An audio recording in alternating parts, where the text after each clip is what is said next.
জব্দকৃত রুশ সম্পদ থেকে ইউক্রেনকে $50 বিলিয়ন ঋণ দিতে সম্মত হয়েছেন G7 নেতারা। বৃহস্পতিবার ইটালিতে শুরু হওয়া G7 এর বার্ষিক শীর্ষ সম্মেলনে এই সম্মতির কথা জানান তারা। সম্মেলন শেষে আনুষ্ঠানিকভাবে এ বিষয়ে চুক্তি প্রকাশ করা হবে। এটিকে প্রেসিডেন্ট বাইডেনের একটি বড় বিজয় হিসেবে দেখা হচ্ছে।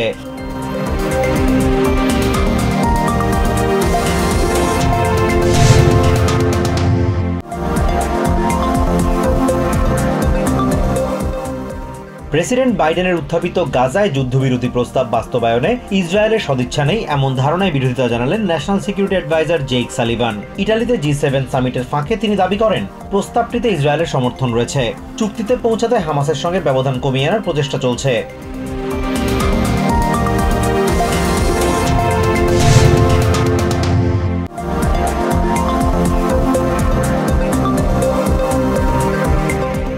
গর্ভপাতের পিল মিফেপ্রিস্টন ব্যবহারে বিধিনিষেধ আরোপ চেয়ে করা একটি আবেদন খারিজ করে দিয়েছে সুপ্রিম কোর্ট। বৃহস্পতিবার সর্বসম্মত রায়ে সর্বোচ্চ আদালত বলেছে পিলটির ব্যবহার সহজলভ্য করা FDA এর নীতিমালার বিরুদ্ধে গর্ভপাত বিরোধী চিকিৎসকদের মামলা করার আইনি এখতিয়ার নেই। রায়টি লিখেছেন বিচারপতি ব্রেট ক্যাভান।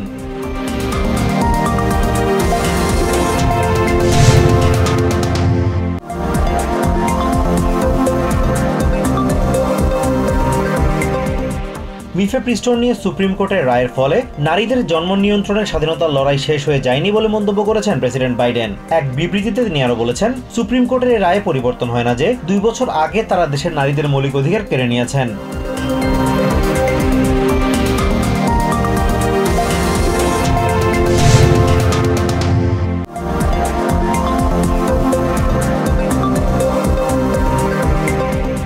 সাউথ ফ্লোরিডায় 2 ফুটেরও বেশি ভারী বৃষ্টিপাতে জনজীবন বিপর্যস্ত হয়ে পড়েছে। আকস্মিক বন্যায় প্লাবিত হয়েছে অনেক এলাকা, বাতিল করা হয়েছে অনেক ফ্লাইট। এমন পরিস্থিতিতে দুর্যোগপূর্ণ এলাকাগুলোতে জরুরি অবস্থা জারি করেছেন ফ্লোরিডার গভর্নর রন ডিস্যান্টিস।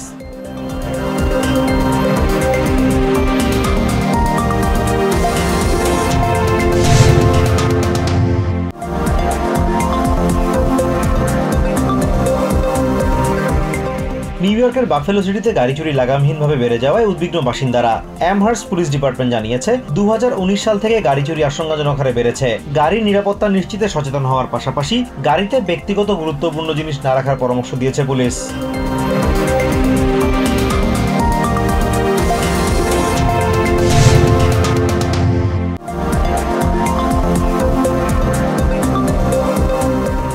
নিউ জার্সির মিডলসেক্স কাউন্টিতে বন্দুক হামলায় এক কিশোরী নিহত এবং আরেক কিশোরী আহত হয়েছে। হামলাকারীকে গ্রেফতার করা হয়েছে। এদিকে ইলিনয়ের ওগল কাউন্টিতে পুলিশের সাথে বন্দুকযুদ্ধে 3 ডেপুটি শেরিফ গুলিবিদ্ধ হয়েছেন এক হামলাকারীও। এছাড়া শিকাগো ও ম্যানহাটনেও সহিংসতার ঘটনা ঘটেছে।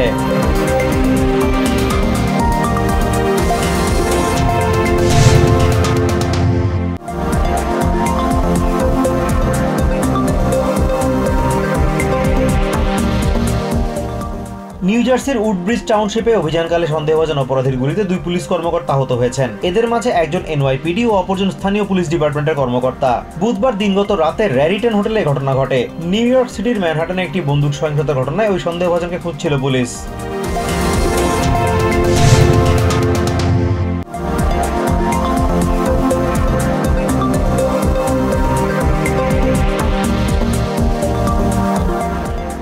আগামীকাল থেকে শুরু হচ্ছে চলতি বছরের পবিত্র হজের আনুষ্ঠানিকতা। এবার বিশ্বের 180টির বেশি দেশের প্রায় 2 মিলিয়ন মানুষ হজ পালন করবেন। এবারই প্রথমবারের মতো বিশ্বের 50টি ভাষায় প্রচার করা হবে হজের খুতবা।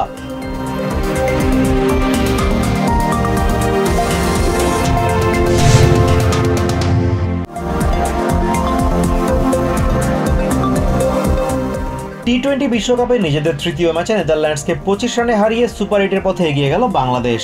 বৃহস্পতিবার সেন্ট ভিনসেন্টের আর্নস ভ্যালে ক্রিকেট স্টেডিয়ামে টস জিতে আগে ব্যাটিংয়ে নেমে 5 উইকেট 159 রান করে বাংলাদেশ। জবাবে 8 উইকেট হারিয়ে 134 রানে থামে ডাচদের ইনিংস।